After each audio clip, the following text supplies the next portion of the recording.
Hello friends, my name is Linda Dolke. I'm a demonstrator with Stampin' Up in Australia. Today we're going to be doing a little bit of background technique, and you guys know that I love those, right? I've done a couple of different versions. There's this one here, and I think if I hold it nice and close you can see why I call this 3D masking, because it actually looks like these things are jumping off the page. And it's how we create the shadow using our masks that I want to show you today. So sit back, enjoy, and let's make these gorgeous cards together. So here we go. We're going to be making this card, or a variation of this one.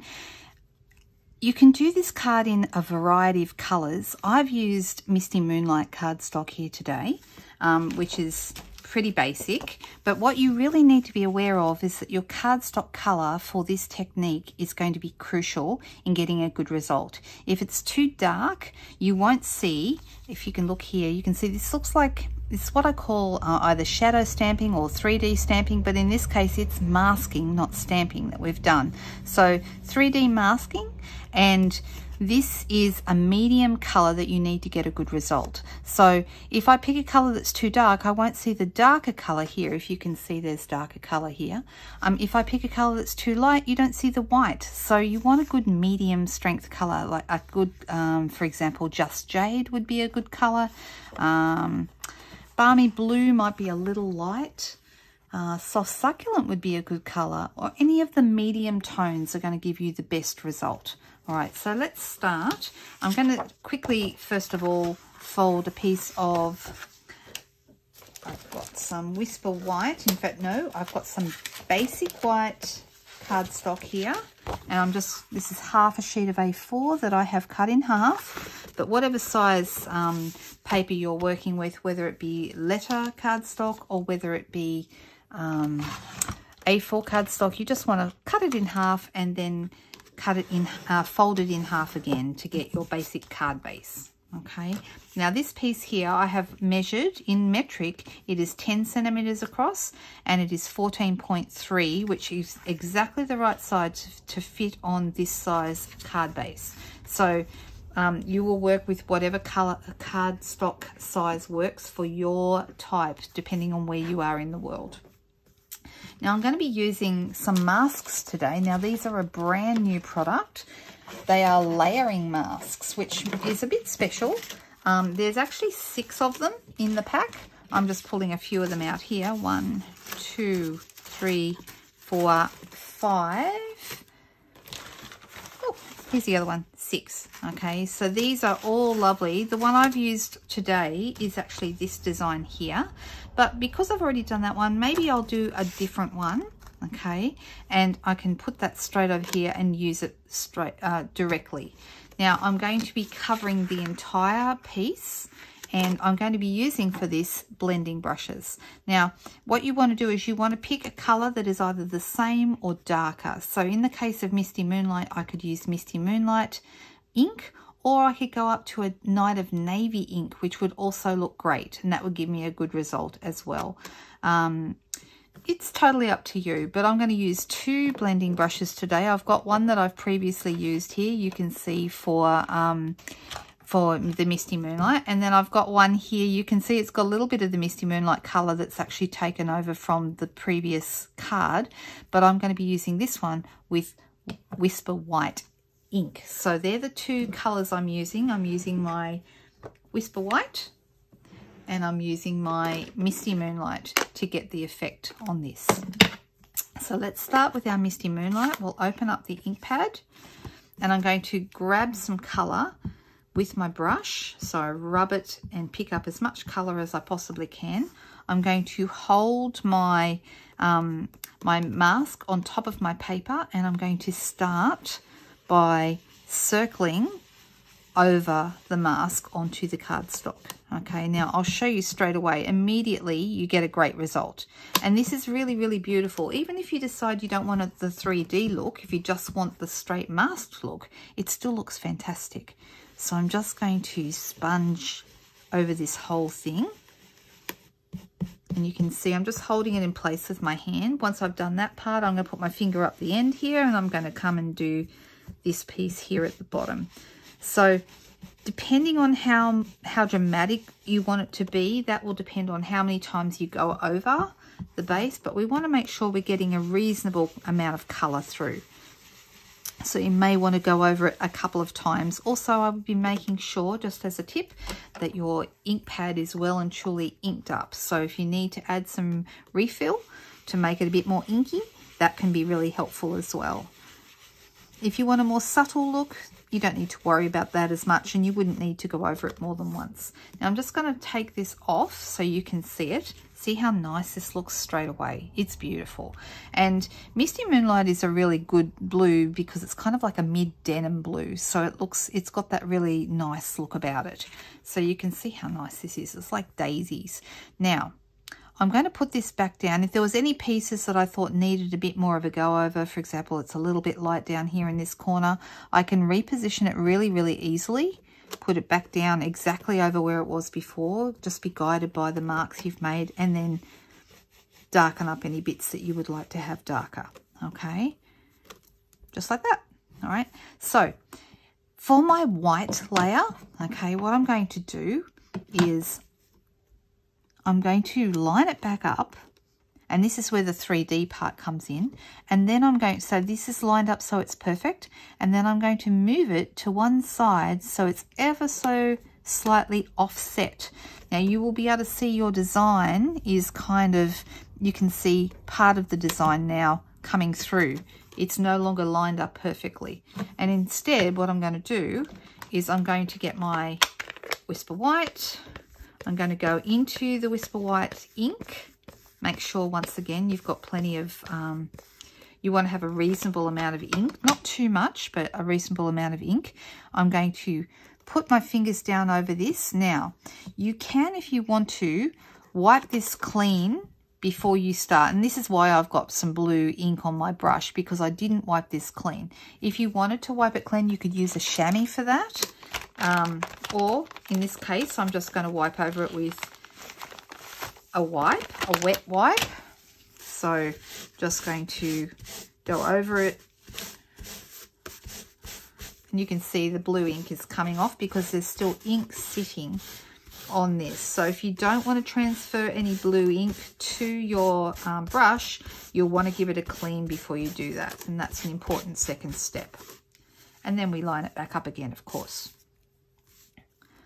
So let's line it up exactly, and then move it off to the side. So now we have a little bit of the design showing underneath. Then I pick up my color, and then I start sponging over the top with the white. Now you'll see the white looks quite different. This is a different type of ink. The blue is a classic ink pad, which means it is a water-based pad. The white ink is not a water-based pad. The white ink is pigment ink, and it's therefore not water-based. And so you just need to be a little bit careful. It will require you to wipe over this again at the end with either wash it or once again use a wipe or a chamois. But you'll want to give it a clean when you're done, because that white almost never dries on a plastic surface like this. You can see it's quite quick to add, and I'm just going over the whole thing. Now you can do this same 3D effect with stamps as well, but I hope you can see this. This is a really interesting look. See, now the flowers look like they're popping off the page. All right, can you see that? It's not quite as much down here, so I'm going to line it up. I'm being careful to line it up with the white pattern, not the blue. And then I'm going to add a little bit more here, and I'm going to make it a bit darker down the bottom here because I didn't have quite enough ink on that. There we go. All right, and so therefore now I have this 3D look of the white and the blue underneath, like it's a shadow. So the blue that we put on first becomes a shadow to the white images that are over the top. Now I've got a few white spots through here. You might like those. If you want to cover them up, then that's where you're going to position your motif. Now in this case, I'm using the Hello Friend from the Friendly Hello stamp set, which is this one here. And you could use either Night of Navy or Misty Moonlight to apply this. I've got my big Hello Friend stamp. I'm just going to lie that down here. You'll find this is a good little tip to remember. Rather than putting the stamp onto the block, lay the stamp down so it's facing downwards and then pick it up with the block. That way it will be the correct shape. If you put it on, it's easy to warp it out of shape. This way it will actually hold its shape well because you've let it take on its shape that it was sitting there on, like it was relaxed, if that makes sense. So on this one I did use Night of Navy. On this one, just to show you, I'm going to use the Misty Moonlight. So this one will be a little bit lighter, the sentiment. And I'm just going to make sure that that's straight.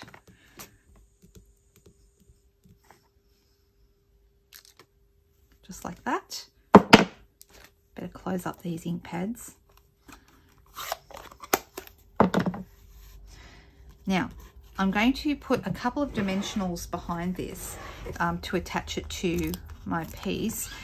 Up to you, you can put one in each corner, but I tend to just put two, so it makes it easier to slide if I want to have an extra piece here to slide it underneath. So the less dimensionals you have, the easier it is to slide, and two is going to hold this quite fine.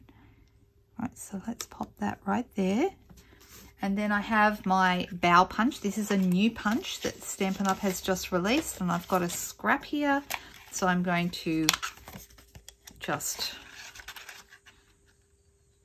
punch this out. It does the two pieces, 1 and 2, and then I want one more actually. So I'm just going to do this little guy as well. Right, so we'll use glue dots. Because this is already stuck down, we're going to use glue dots to attach these.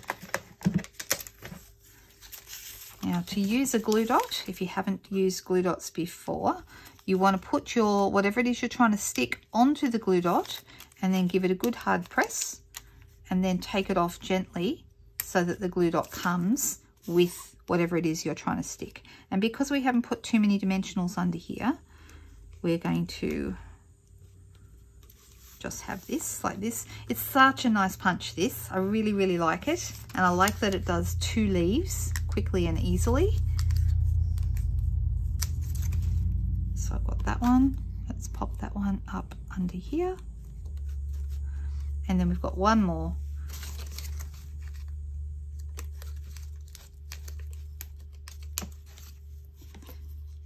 So this is a cute little technique. This is using the mask to create a 3D look. And we're adding, this is a celebration set. So one of the stamp sets is in our celebration offering this year. I'm just going to pop this on the card base. Let's use some Tombow glue. You could use whatever adhesive you prefer to use. I just like Tombow when I'm sticking card fronts on, because it means that because it's a liquid glue, I've got a few seconds of wiggle time to get it into the right position, so I can move that even after I've popped it down. So let's put down, and as a final touch, I'm going to add some of these new iridescent rhinestones. These are to die for. They are so nice. And I'm going to add, there's 3 sizes, so I'm going to do a big one, a medium sized one, and then one of the little ones. I think I'll pop him up the top here. There we go, just like that. And we have a finished card. So simple. They're very similar to each other, I know. I've done the same color, but any medium color will work really well for this technique. And I think if you're playing around with the masks are fantastic. I will have some more. They are called layering masks because you can layer them. They work with each other. For example, this butterfly works with this one, and you know, different flowers. This one here works with this one here. So you can actually create all sorts of different interesting textures by using 2 masks together. So these are going to be in the new catalogue as of the 4th of January. And if you haven't already got a catalogue, reach out and I will send you one if you're in Australia. Not a problem at all. These are just fantastic. I love them. Don't forget to hit the subscribe button because I go live here and also post occasional videos as often as I can. And I'm actually picking this up a bit more in 2022. So today is the final day of 2021 and you can look forward to a lot more videos like this next year. So please make sure you hit the subscribe button so you're notified when I'm posting something new. Have a great week, guys. Have a fantastic new year and I will see you soon. Bye-bye.